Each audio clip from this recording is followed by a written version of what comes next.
আমি শাহবাজপুর ইউনিয়ন যুব দলের সভাপতি হিসেবে বলবো, আমার 9টা ওয়ার্ড কমিটি সংগঠনের পক্ষ থেকে মাদক তাদের আবার মাগরিবের সময় হয়ে যাচ্ছে, তো সংক্ষিপ্ত অনুভূতি প্রকাশ করা। আমরা যদি কোনো ধরনের তদবিরে না যাই, এরা আমাদের আত্মীয় স্বজন, ভাই বন্ধু, পাড়া অন্তত পক্ষে যারা আমরা শেষ করছি। আসসালামু আলাইকুম।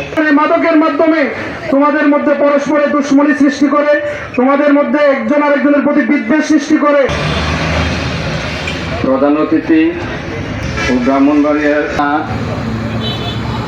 কর্মকর্তা সরাইলে 6 মাসে ওখানে সমাবেশ শাহবাজপুর ইউনিয়ন নিয়ে আমার বাটিদা এই বিষয়টা খুব একটা ভালো।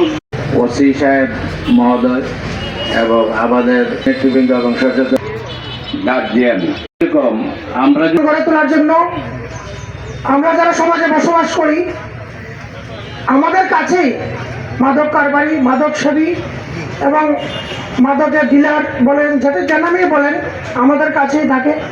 সংগ্রামী সালাম জানাচ্ছি।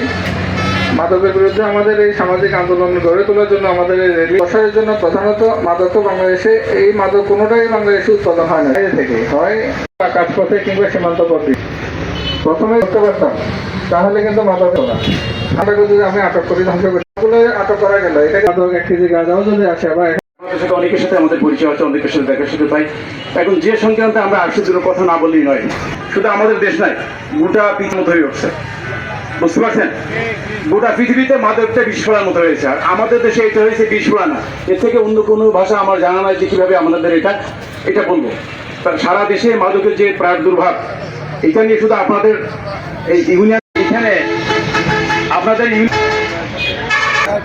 ইউনিয়ন ভোটের কথা, টোটালি জনসংখ্যা প্রায় 35,000। এই সরাইল থানায় অনেকের সাথে চাও খায়, অনেকের সাথে কথাবার্তা বলে, একে বলে যে চলে যাও। সবাই ভালো থাকেন, আমাদের জন্য দোয়া করবেন।